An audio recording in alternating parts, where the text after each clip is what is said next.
నైరుతి బంగాళాఖాతంలో తీవ్ర అల్పపీడనం వాయుగుండంగా బలపడే అవకాశం. దీని ప్రభావంతో నెల్లూరు, తిరుపతి జిల్లాల్లో భారీ నుంచి అతి భారీ వర్షాలు. దక్షిణ కోస్తా తీరం వెంబడి గంటకు 35 నుంచి 55 కిలోమీటర్ల వేగంతో ఈదురుగాలులు వీచే అవకాశం. ఎడతెరిపి వర్షాలు కురుస్తున్న నేపథ్యంలో ప్రజలందరూ అప్రమత్తంగా ఉండాలని Gudur MRO, Gudur sub division DSP Geethakumari తెలియజేశారు. వారు మాట్లాడుతూ వచ్చే 2-3 రోజుల్లో భారీ నుంచి అతి భారీ వర్షాలు కురిసే అవకాశం ఉన్నందున ప్రతి ఒక్కరూ భద్రతాపరమైన జాగ్రత్తలు తప్పనిసరిగా పాటించాలని సూచించారు. పాడుబడిన భవనాలు, హోర్డింగ్ బోర్డులు, చెట్లు లేదా విద్యుత్ తీగల దగ్గర ఉండవద్దని పేర్కొన్నారు. వాగులు, వంకలు, చెరువులు, నదులు మరియు లోతైన నీటి గుంటల వద్దకు వెళ్లొద్దని సూచించారు. అవసరం లేకుండా బయటకు రాకండి. రోడ్లపై నీటి ప్రవాహం ఉన్న చోట ప్రయాణించవద్దని తెలియజేశారు. తల్లిదండ్రులు పిల్లలను నీటి ప్రాంతాల వద్ద ఆడనీయకుండా జాగ్రత్త వహించాలి. నీటి మట్టం అకస్మాత్తుగా పెరగవచ్చని తెలియజేశారు.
అందరికీ నమస్కారము.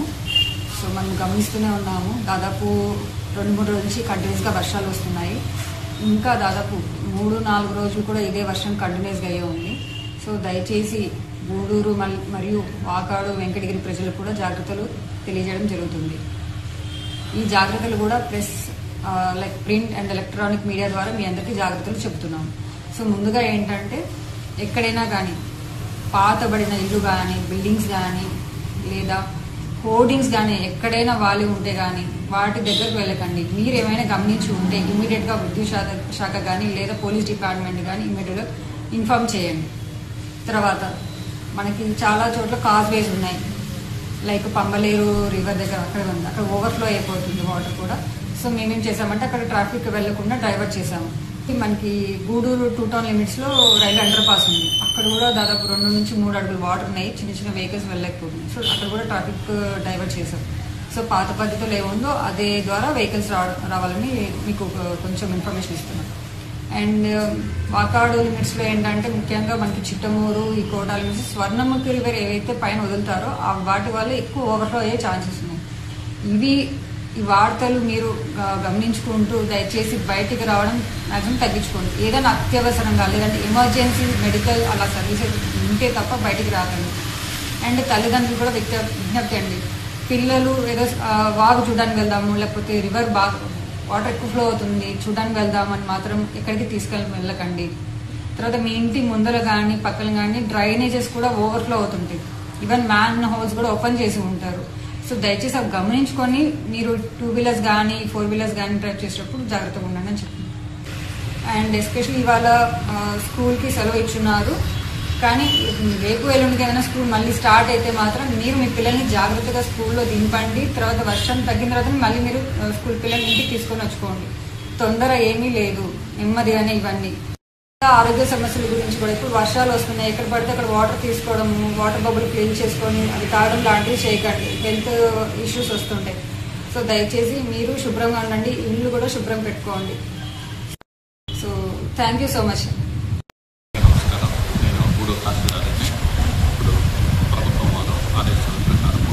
బంగాళాఖాతంలో తీవ్ర వాయువ్యమైనటువంటి మనకి 25 వరకు సైక్లోన్ డ్యూటీలో ఏర్పాటు చేయవలసిందిగా శ్రీకాకుళం జిల్లా కలెక్టర్ గారు ఏర్పాటు ఆదేశాల మేరకు గూడూరు మండలంలో హెడ్ క్వార్టర్లో కంట్రోల్ రూమ్ ఏర్పాటు చేయడం జరిగింది.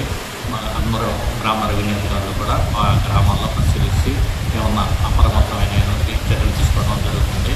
అట్లాగనే ఏదన్నా ఎస్టీ కాలనీ ఎస్సీ కాలనీలో ఏమైనా ఇబ్బందులు జరిగినా వాళ్ళని వెంటనే వాళ్ళందరినీ తీసుకొచ్చి కంట్రోల్ రూమ్కి వాళ్ళందరికీ కూడా స్కూల్లో పునరావాస కేంద్రాలను ఏర్పాటు చేయడానికి మేము అన్ని చర్యలు తీసుకోమన్నాము.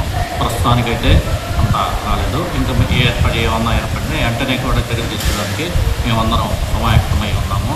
అలాగే ఆశంకర అక్కడి నుంచి గూడూరుకి వచ్చే సన్నకాలని కూడా బ్లాక్ చేయడం జరిగింది. అటు ఇటు రాకపోకలను ఆఫ్ చేయడం జరిగింది.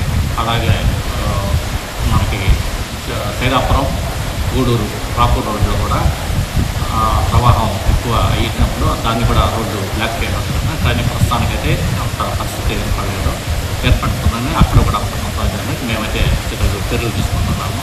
అలాగే కోటిపాలెంలో కూడా ఎస్టీ కాలనీలో కూడా నీళ్లు వచ్చే అవకాశం ఉంది. అందుకనే ముందస్తు చర్యలుగా హై స్కూల్ని పునరావాస కేంద్రంగా ఏర్పాటు చేసుకున్నాము. ఒకవేళ ఎక్కువ వర్షం రెయిన్ కానీ ఎక్కువ అయ్యి పరిస్థితులు కానీ ఏర్పడితే వాళ్ళందరినీ తీసుకొచ్చి కోటిపాలెం హై స్కూల్లో వాళ్ళకి పునరావాస కేంద్రాలను ఏర్పాటు చేయడానికి అన్ని చర్యలు కూడా తీసుకోవడం జరుగుతుంది. లైక్ చేయండి, షేర్ చేయండి, సబ్స్క్రైబ్ చేయండి. మరిన్ని వీడియోల కోసం బెల్ సింబల్ పై క్లిక్ చేయండి.